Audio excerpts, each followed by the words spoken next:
Ladies and gentlemen, please be seated.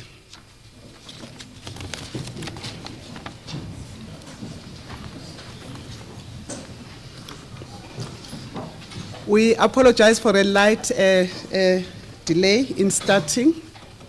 I would like to greet the Deputy Vice-Chancellors this evening, all the Executive Deans of Faculty, and particularly Professor Rose Boswell, the Executive Dean of the Faculty of Arts.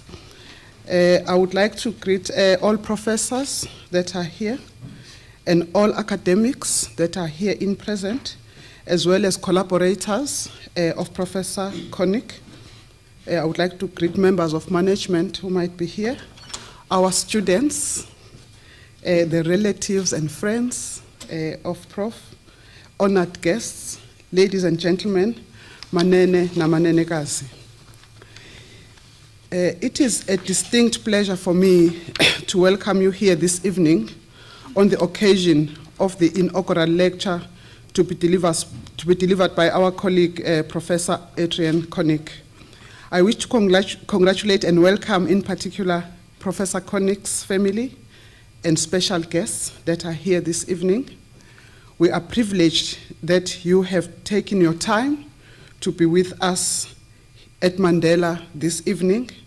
We recognize and salute your contributions to Professor Konik's success in what has been, by all standards, an illustrious academic career, and which has culminated in our being here together tonight. Let me congratulate you, Prof, on your outstanding achievement in being elevated to a position of a full professor. It is indeed well-deserved. This is the pinnacle achievement in the life's work of an academic scholar, so congratulations. The subject of your lecture is fascinating for me, and we are looking forward to celebrate with you through your lecture the stark contradictions and discoveries that you have made in your pursuit of knowledge in this chosen, your field of scholarly contribution. Your work is distinctive for me in that it rests on and traverses different disciplines, which you skillfully intertwine with ease and handle with criticality. Whilst deeply and fundamentally philosophical, your work delves into everyday phenomena in ways which provoke questioning of social norms, practices, and belief systems, and it surfaces the sometimes oppositional perspectives therein. Your work reaffirms the value and importance of the humanities for the development of society and for the public good. This is particularly significant for us at this university, given the path that we have publicly chosen for ourselves. So I do hope that you will stay the course with us, Prof. There is surely no need for me to remind us that Professor Konik's inaugural lecture is being held as the world stands shaken and reeling by the recent horrific events in Sri Lanka, which saw such sad and unnecessary loss of human life just because of the beliefs of the perpetrators. We must reflect deeply on the state of our common humanity and the need to work relentlessly to build a world united through tolerance, mutual respect, and acceptance of difference and diversity among ourselves. Your courageous work, Adrian, in all its facets will go a long way in making a contribution to a body of knowledge that promotes our appreciation of the interconnectedness of humanity and the indivisibility of human rights. So I congratulate you this evening, and I welcome you all.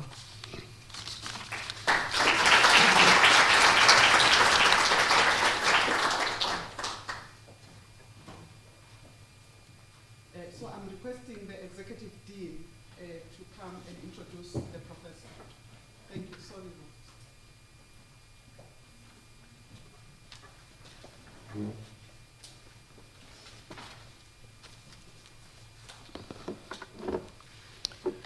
Thank you very much, Madam Vice-Chancellor. Madam Vice-Chancellor, DVCs, Executive Deans of the Faculty, Honourable Professors and Lecturers of the University, it is my singular honour to introduce Professor Adrian Konik to you. Professor Konik has a PhD, D.Lit., Doctor of Literature and Philosophy from UNISA, the thesis titled Buddhism as a Practice of Resistance to Disciplinary Power. He has a master's degree from the University of Port Elizabeth entitled Apollo, Dionysus, Dialectical Reason and Critical Cinema, and his honours degree, also from the University of Port Elizabeth, he obtained in April 2002, cum laude. I also neglected to add that the master's was also cum laude. Professor Konik, as the Vice-Chancellor has rightfully indicated, you have had an illustrious career here at the University of Nelson Mandela. You have taught both at the undergraduate and postgraduate levels. You have supervised a great number of postgraduate dissertations to completion. There are a number of them, I will not mention them all, but of interest are the ones that are currently in progress, which speak to contemporary issues of identity, both in the cultural sphere as well as in the digital New Age sphere. So we have a DPhil in Media Studies that is currently being supervised by Prof. Konik, entitled The Monster, the Other, and Manifestations of Grief in Contemporary Spanish Cinema. And then we have another DPhil that he is supervising entitled A Thematic and Formal Critique of Steve Jacobs' Disgrace through the lens of gendered violence, victimhood, and representational politics in post-apartheid South Africa. I think what is of great interest to me, Prof, is the fact that, as the Vice-Chancellor has alluded to, that your work is profoundly transdisciplinary, but within the context of the humanities and social sciences. Often when we think of transdisciplinary studies, we tend to think of it as being across disciplinary, hard disciplinary boundaries, perhaps between education and science, or health sciences and arts and humanities. But clearly in your work, and certainly in your PhD thesis, looking at both theology and philosophy, crossing those particular disciplinary and scholarly boundaries in order to understand the nature of human society in greater depth.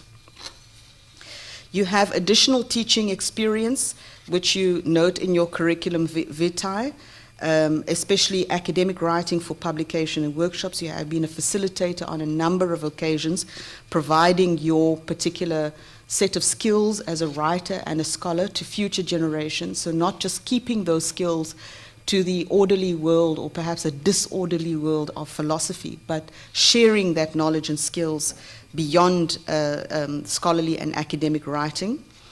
You have also served in a number of committees and in administrative positions in our faculty and beyond. You have, for example, served as an acting head of department. You have been our postgraduate representative to the PG committee at the university. You have been a very active contributor to our seminal discussions on ethics in the humanities, and for this we thank you. In terms of your publications, I did mention the topic of your PhD earlier on. This was translated, I believe, into a book in 2009 entitled Buddhism and Transgression, The Appropriation of Buddhism in the Contemporary West, which is published by highly reputable publishers in the UK, Leiden, Brill, situated in Leiden, or in Amsterdam rather.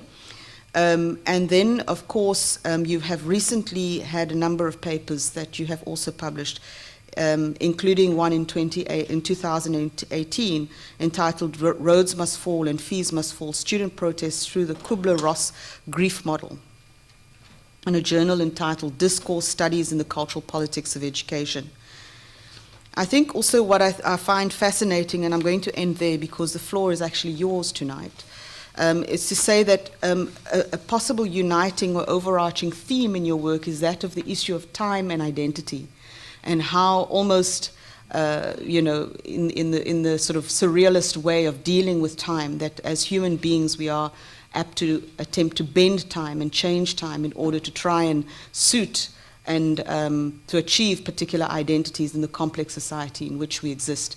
So on the basis of this, I think the work is still going to produce fascinating studies for us, not just here at Nelson Mandela University, but beyond. Certainly as a professor, that is what one is expected to do. And without further ado, I would like to warmly invite you to the podium to present your lecture to the audience. Thank you.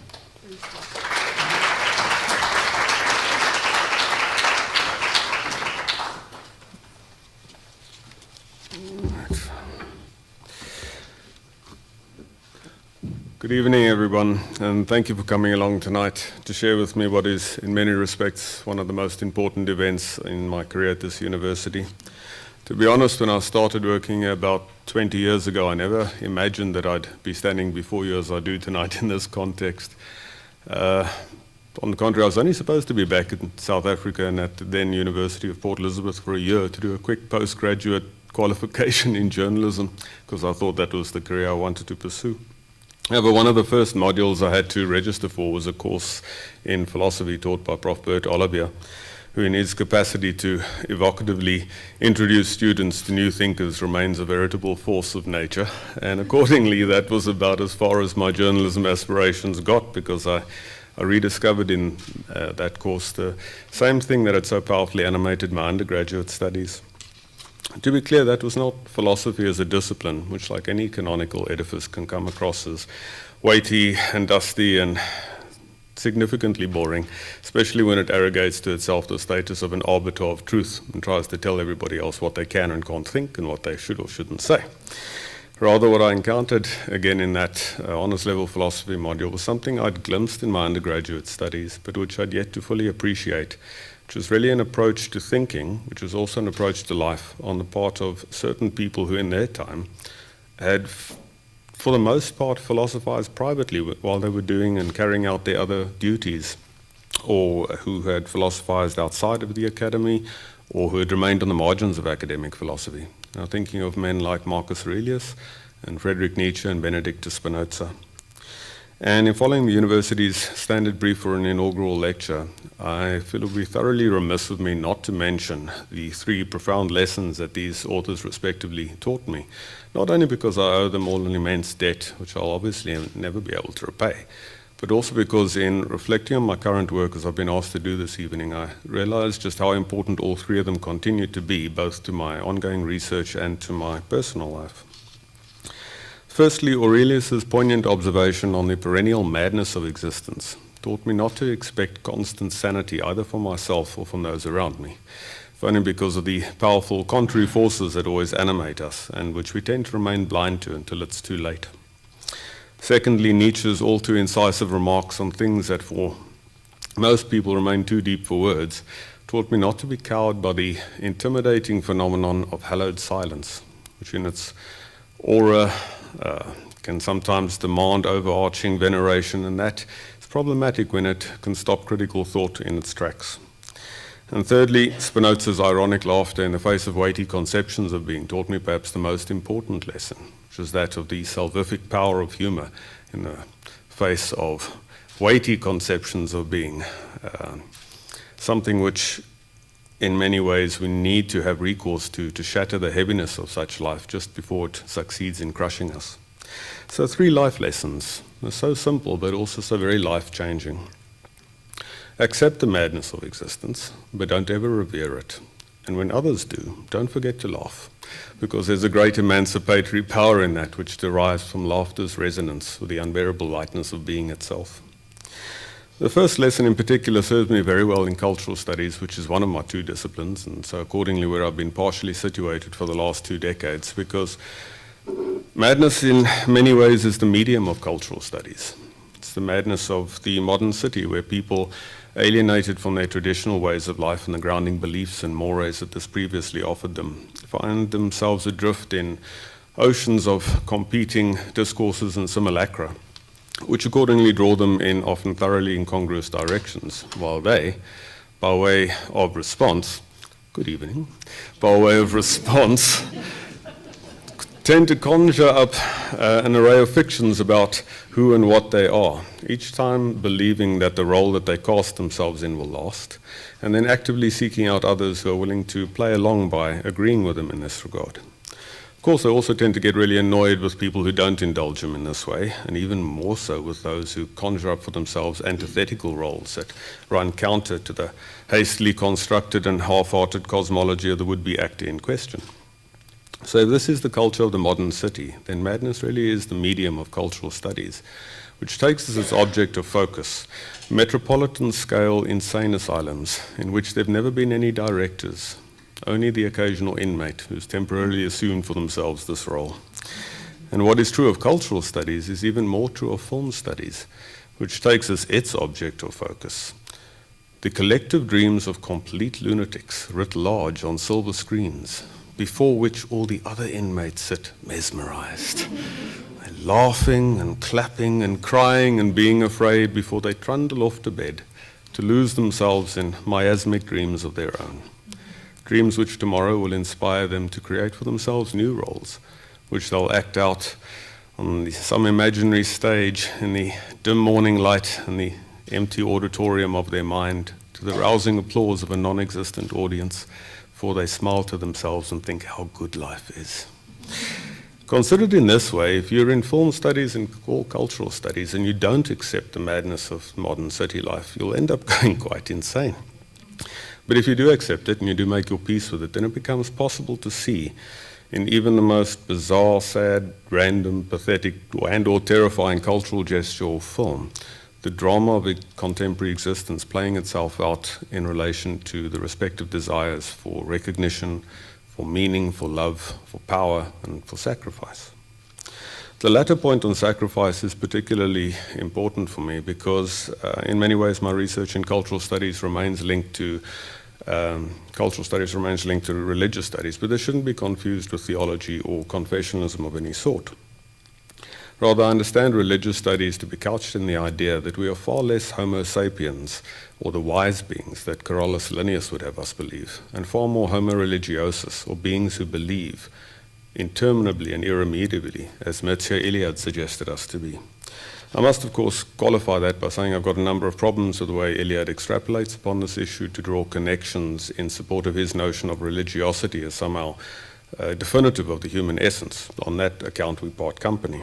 But this is because, for me, this tenacious belief is a form of madness that can just as easily manifest in the construction of religions as it can in the creation of secular discourses and practices, which can then very easily be reified to a level equivalent to that of the sacred on the part of those people who are involved with them, because they believe that through these practices they will attain some sort of fulfillment and lasting peace.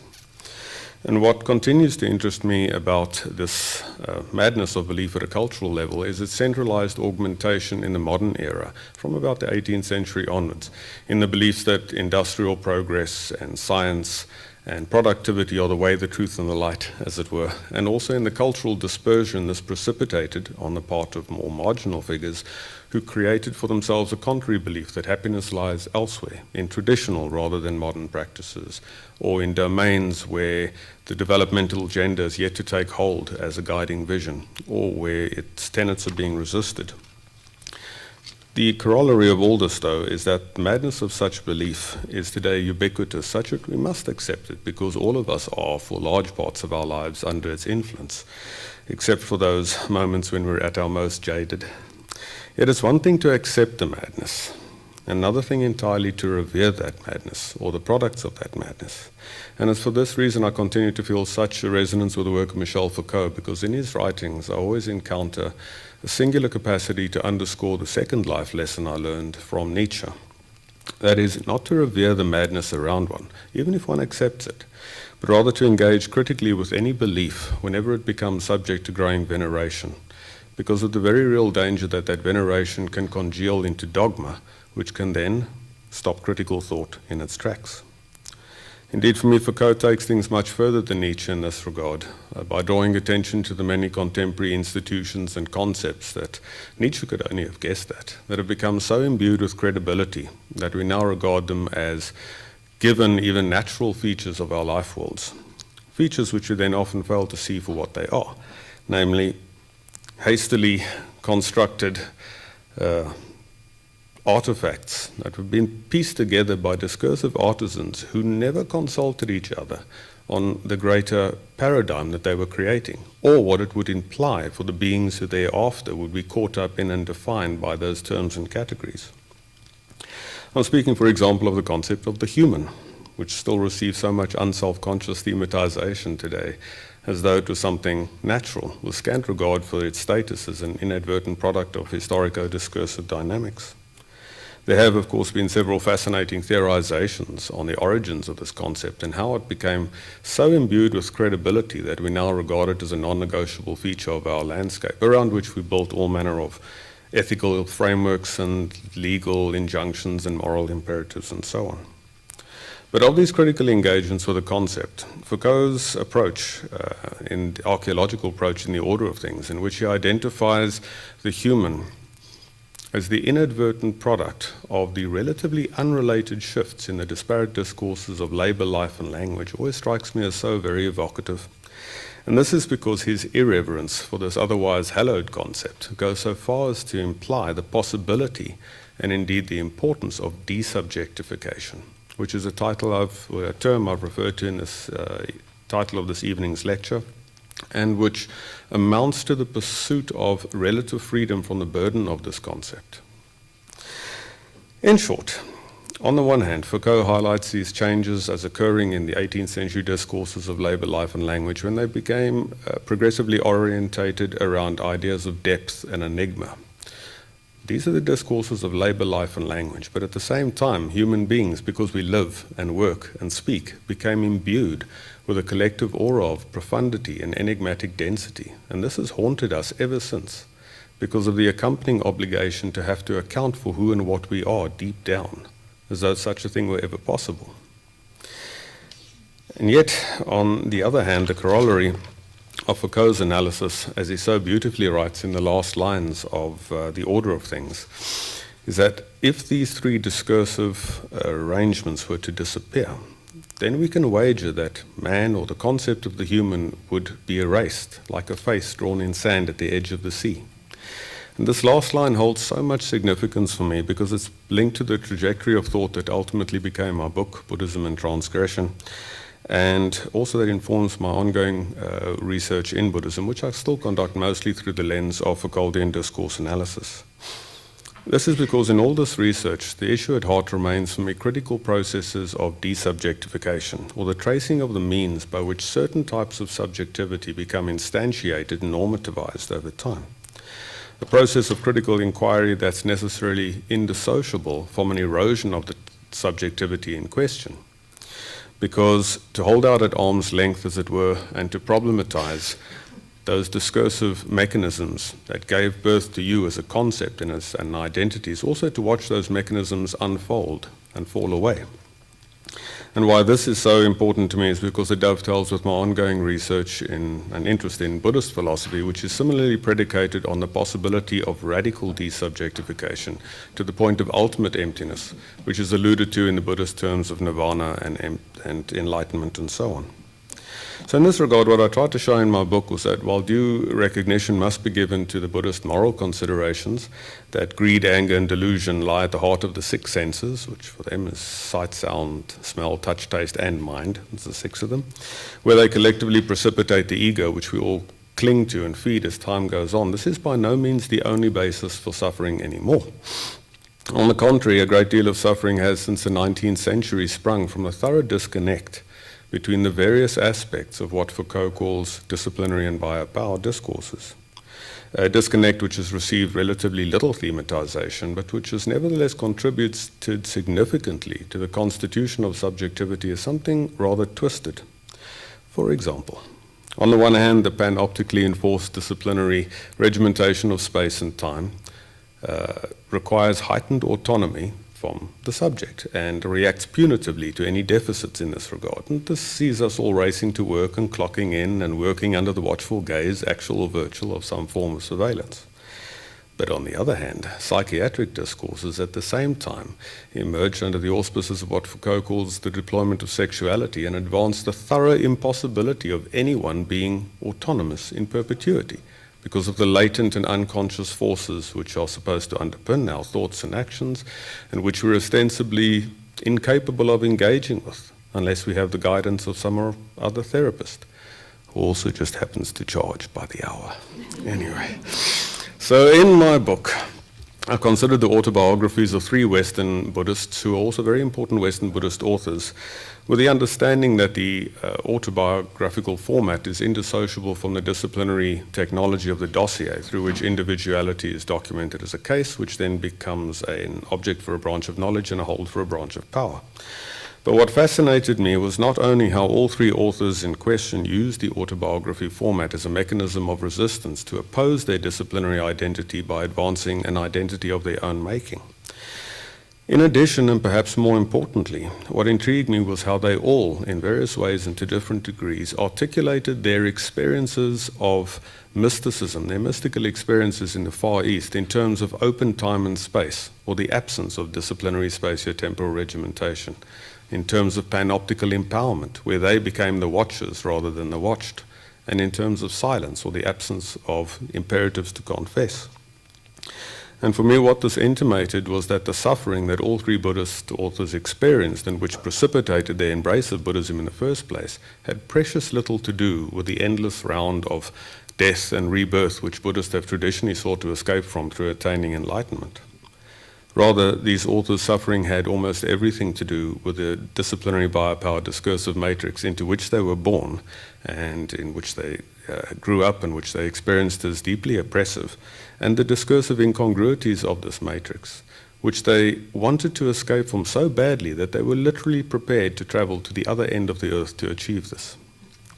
In particular, these considerations continue to feature in my ongoing work on Buddhism, in which I ask the admittedly difficult, but nevertheless, I believe, very important questions about the extent to which Western Buddhism is very much a response to modern forms of discursively induced suffering, and about how this renders it very different to traditional forms of Buddhism, which emerged much earlier in thoroughly different contexts and often as responses to completely different problems. And how we need now, thirdly, to begin to acknowledge this difference so that we can move away from what I've termed ornamental forms of Buddhism in the West towards eminently political forms. In this regard, my work resonates to some extent with the politicized forms of engaged Buddhism that emerged in Southeast Asia around the time of the Vietnam War, but it also differs from them because where they target global capitalism and the consumer subjectivity it's inculcating to disastrous social and environmental effect, I take as my object of focus the disciplinary biopower discourses and the rather tortured subjectivity that's been inadvertently produced through them. Correlatively, I've also become very interested in how Buddhism has not only served the ends of state power in certain historical instances, but also how it's been at times rearticulated as a means of exercising power against the state, or at least of countering certain overarching discourses which inform state and cultural practices. Of course, to approach things in this regard is to treat with unavoidable irreverence the beliefs of certain Buddhist practitioners, along with the way in which Buddhism has been construed in the West through a highly Orientalist lens, from the perspective of which it's believed to be an entirely spiritual panacea, utterly devoid of any cultural struggles, divorced from all political conflict, and single-mindedly orientated around the pursuit of enlightenment.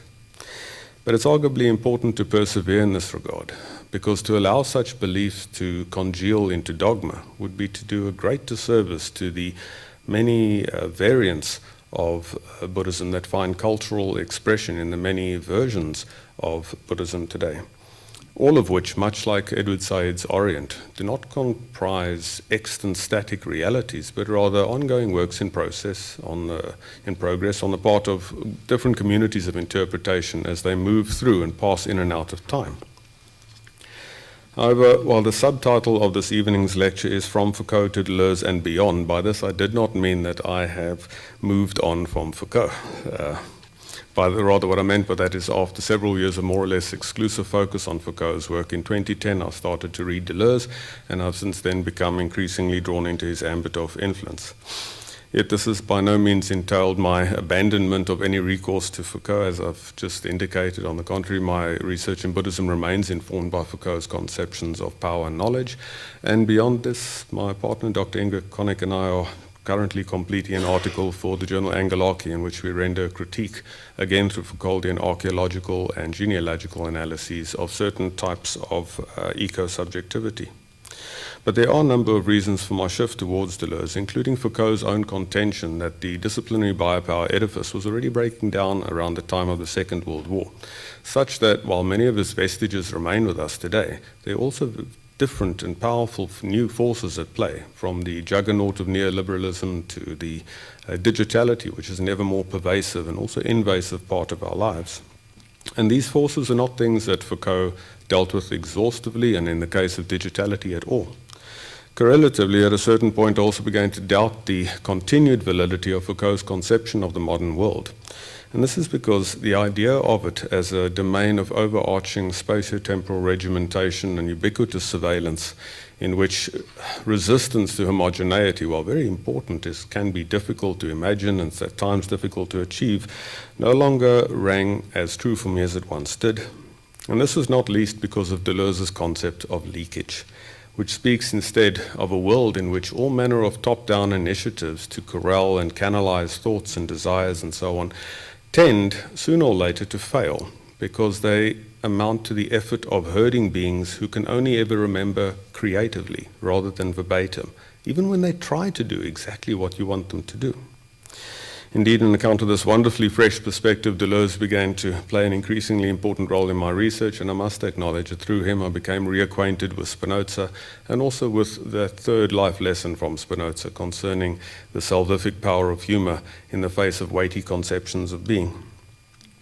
As Deleuze points out with such diabolical humor in his letter to a harsh critic in the book Negotiations, immense difficulty is faced by anyone who sets out, albeit with all the seriousness and honorable intentions in the world, to advance a particular way of thinking or speaking or acting. Because no sooner is their book or article published than a process of reading them against themselves begins. In terms of this, they not only will be thoroughly misunderstood by their readers, but they will then proceed to compound the confusion by misquoting and miscommunicating their ideas, and then building such misrepresentations into new conceptual assemblages, which will be misappropriated and misused by others, even as all of them try to be faithful to the primary author in question. One can only imagine the horror of the primary author, who one unfortunate day happens upon the mutated and contorted vestiges of their original ideas, demonically imbricated with all manner of conceptual fragments and doctrinal debris they couldn't have imagined possible in their worst nightmares. But this is the phenomenon of leakage, and it's effectively the key to escaping from the prison house of Foucault's modern conception of the world. The reason for much of this is the very structure of memory identified by Bergson, which continues to play such an immense part in my current research. And a moment's attention is enough to clarify the accompanying cryptic phrase that as the present passes, the past remains present, right? So in short, as the present seconds of this lecture tick by, the past, where I introduced myself and where I provided the context for the discussion, remains present at some level, and this allows you to understand what I'm talking about. But each time memory recalls that past, it inflects it differently, adding some features here, eclipsing others there, emphasizing certain points, displacing other aspects. And this is the creative nature of memory, whose playful processes are both interminable and in keeping with the durational movement of life itself in the universe. Accordingly, this leaves us no option other than to repeat things differently each time. So the difference becomes deeper and broader with each repetition until we can scarcely even recognize in our repetitions the original thing that we're trying so hard in vain to emulate. And the truth of this is so beautifully evinced in the disintegration over centuries or sometimes even decades of religions and cultures and traditions in the very hands of those people who try so hard to keep them together through their acts of deep reverence. A reverence to which we must respond with a salvific power of humor, to shatter the heaviness of such life before it can crush us. What I continue to argue in my work is that Deleuze's cinematic movement and time images most powerfully reflect upon the vicissitudes of duration and memory that render all such acts of reverence poignantly empty gestures, and that to laugh at such gestures is not to be cruel, but rather by definition a matter of survival, such that it becomes serious laughter that's also seriously necessary laughter if the possibility for difference is to remain open. In this regard, since 2010, I've been endeavoring to write form theory on movement and time images, through which I seek to render conspicuous the political implications of thematizing such reflections on time and memory in cinema. In terms of this, in the face of memorializing, the time image responds with salvific laughter to shatter the heaviness of such life through recalling, with growing irony, how all such efforts recollect past that have never actually been present, or never quite been as they recollected in the present. And that to try to establish and cling to history in this way is tantamount to clutching a handful of sand so tightly that all the grains slip between your fingers. In this sense, the time image can also be curatively catalytic when it succeeds in opening the fingers of such a hand before it can form a fist, a possibility which renders time images potentially very socioculturally transformative, especially when they counter the construction of conceptual walls that might otherwise destroy friendships or render them impossible. Accordingly, such cinema remains politically valuable in an ordinary sense today, given the rise of neo-fascisms around the world and the associated myopic identity politics, which time images serve to counteract. But in addition, what I try to show in my work is that time images are also political in an extraordinary sense, in relation to the increasingly dogmatic neoliberal worldview, predicated on the founding fathers of Hayek and Friedman, the symbol of the dollar, and the single official version of history in which laissez-faire capitalism is the only economically viable game in town, and in terms of which environmental degradation, while considered unfortunate, is also seen to be an unavoidable form of collateral damage. And time images which respond laughingly to the revered madness of all this continue to hold a particular fascination for me, not only because of their erosion of the digital capitalist subject position, but also because of their correlative opening up of a universal vision in which the parameters of the human organism are exceeded and the univocity of being is evoked. To be sure, theorizing how exactly this is achieved in films like Perrin Clouseau's Oceans and Les Saisons and Nursani and Perrinou's Microcosmos is an unavoidably formalistic exercise. But for me, formalism remains something beautiful in itself and also something crucial for those who teach film studies or are involved with filmmaking, because only through such laboriously methodological analyses are we able to arrive at tentative understandings of how the mechanism of the time image works as part of a human technological machinery, the nexus of which is the screen and the memory that recalls the images reflected on it. And this understanding is so important to achieve because it equips us with a means of pushing time images even further in the direction of ever greater desubjectification and, more importantly, in the pursuit of ever more intense experiences of cinematic beatitude. Accordingly, this has entailed me focusing less and less on the films and directors that Deleuze thematized in favor of new forms of environmental cinema, which is the genre he in many ways glossed over, perhaps because the environmental crisis and its parameters weren't appreciated back then to the degree that they are now. But this move beyond Deleuze, as it were, is only fitting because digital environmental cinema presents an aporia that falls to us to deal with as best we can. That is, at the very moment when we're able to draw closer to the natural environment than ever before on account of the lightweight mobility and low light filming capacity of digitality, the infrastructural and economic system of which digitality is part is destroying more of the natural environment than ever before. I have no doubt that Deleuze would have chuckled at length over the irony of this, but part of his laughter would likely have derived from how his involvement with nature, through his concept of becoming animal, seems to have extended little further than the literary insect of Franz Kafka's Metamorphosis and the all-too-human white whale of Melville's Moby Dick. To be blunt, I question whether his concept of becoming animal provides us with the sort of ethical approach that's so sorely needed at present, or whether it was always more about freeing us from the constraining conception of human separateness from the univocity of being. But to the extent that the breakdown of such conceptions of separateness can lead towards more sustainable and sympathetic relations between the human and non-human world, Deleuze may well have a place in our future, although we will have to acknowledge he will be a Deleuze of our own making. In this ongoing and onerous task of reading Deleuze against himself, though, I consider myself extremely fortunate to have the support of my partner, Inga, whose work on environmentalism in general and ecofeminism in particular so often overlaps with my own concerns and interests. This has allowed us to collaborate very meaningfully and indeed productively on the publication of 5 accredited articles to date in national and international journals, with the 6th article underway in which we're considering what ecofeminist time images might entail. Of course, such acknowledgement doesn't do justice to all the further support which Inga, as my poor long-suffering partner, has provided to me, from constant companionship and conversation to robust critical debate, all of which I remain eternally grateful for. Thanks must also go to my colleagues, both past and present, who have been with me on this journey, to the late director of the School of Language, Media and Culture, Prof. Donnie O'Don, who so long ago gave me a chance to prove myself, to Prof. Peter Cunningham for always offering key strategic advice when it was most needed, and to Prof. Bert Olivier, who I've already mentioned, but I think we could mention him a second time for so consistently setting the philosophical bar so high. I'd also like to thank the current Dean of the Faculty of Arts, Prof. Rose Boswell, for her ongoing support, and Prof. Marius Kraus, the Director of the School of Language, Media and Communication, for keeping the academic project so alive in what are often very, very trying times.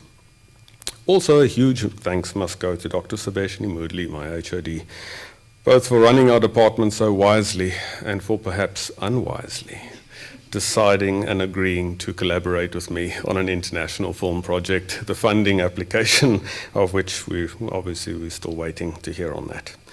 Of course, so many other people have contributed to me being here tonight, but if I was to mention you all by name, we'd be here all night. And I've used up enough of your time. But I know that you know who you are, and I trust that you realize just how important you all are to my life. In closing then, if you have detected an element of belief creeping cautiously but steadily into what I've said, you're absolutely right. But you must grant me this plenary indulgence, because I've paid for it very dearly. And at the same time, I'm no more or less mad than the rest of you in my belief that what is good and beautiful and wise will prevail over the totalizing forces of our time. In closing then, like my all-time favorite character, the dear demure Red Peter of Franz Kafka's A Report to an Academy, I hope that I have sufficiently presented to you, the Academy, the details of my intellectual transformation into a professor, all the while ready to apologize for any vestiges of my former existence which I have not been able to extinguish, notwithstanding the irony that my whole duration in its absolute entirety has led to this moment. Thank you for your time.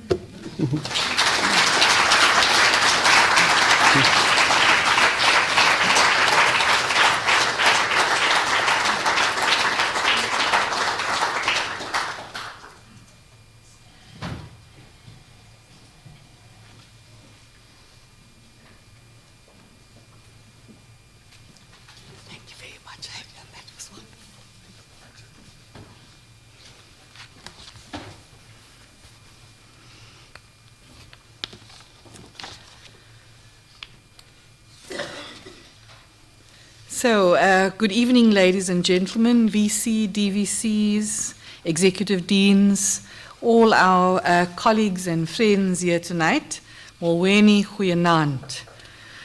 On behalf of Nelson Mandela University, all the academics here, the colleagues and students, I'd like to extend our congratulations to Professor Adrian Konik on the occasion of his inaugural professorial lecture. Please, let's give him another round of applause.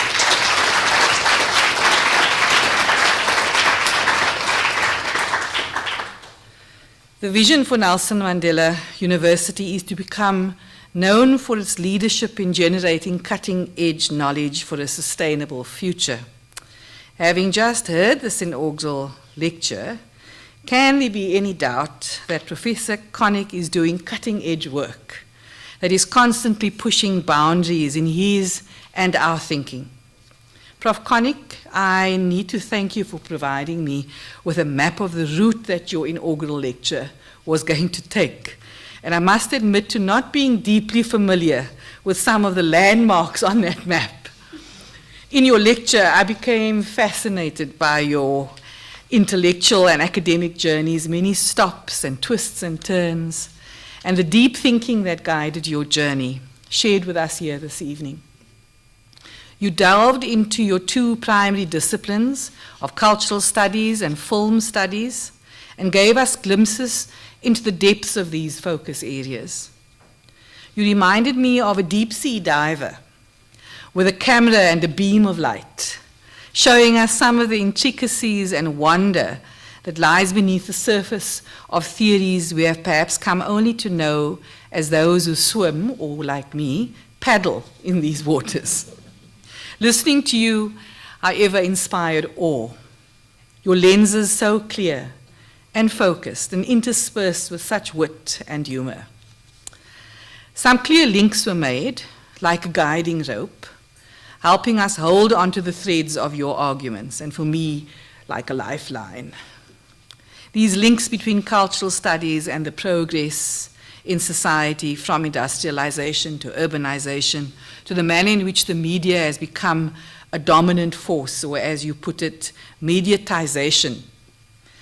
You spoke about Red Peter. I'll speak about Little Red Riding Hood, who might have said to the philosopher Wolf, "Oh, what big words you have." I was interested in reading your map to find out what those idiosyncrasies were that would become normativized through film, for example. And you gave us inklings of how that, or in your very fluent philosophical speech, ways in which those things were connected.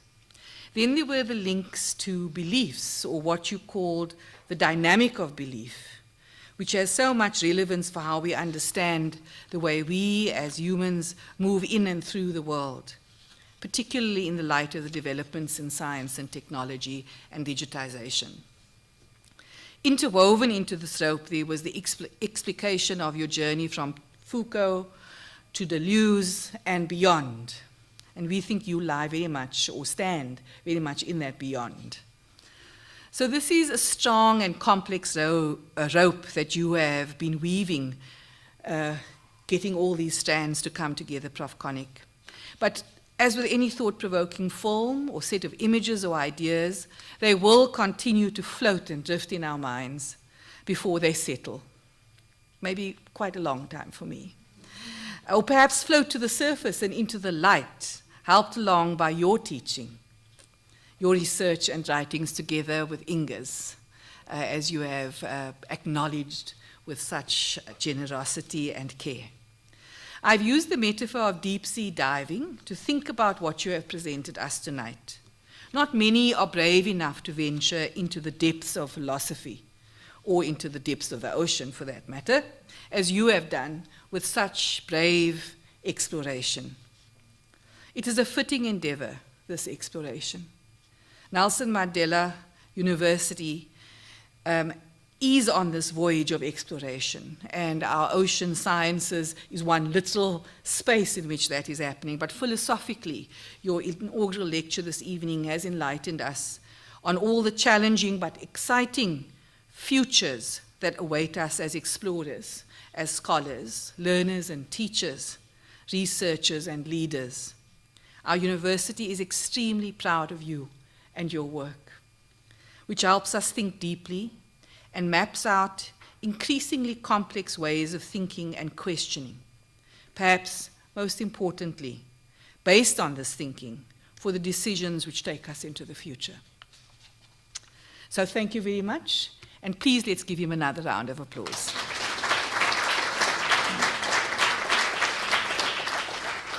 I'd now like to call up alumni president or officer to hand over a token of his new stature within the university conversation. Mr. Mbako.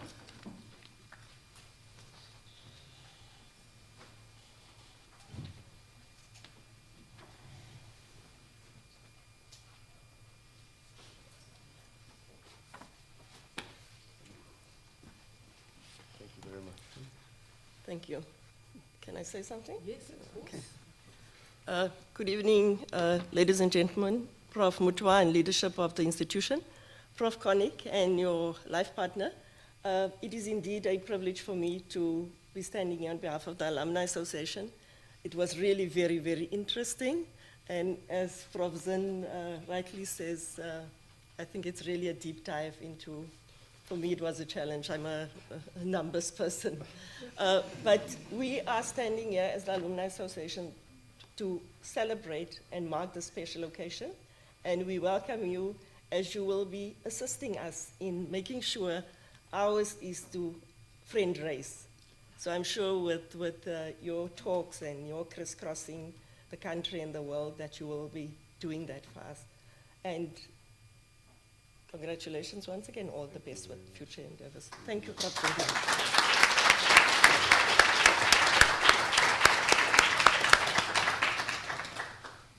So finally, on behalf of the Nelson Mandela University, I'd like to thank you all for your attendance at this important event in the almanac of the university. Special thanks to those in the administrative offices and divisions who have been involved in the arrangements for this important event, to those who will publicize it, and to ensure that everything has proceeded very smoothly. You've been a wonderful and attentive audience, and you twittered and laughed at all the right moments. So we are grateful that you honored us with your presence tonight, and we now invite you, once the procession has left the hall, to please join us for light refreshments in the foyer. Thank you. Thank you. You will go and stand at the doors and then greet everyone.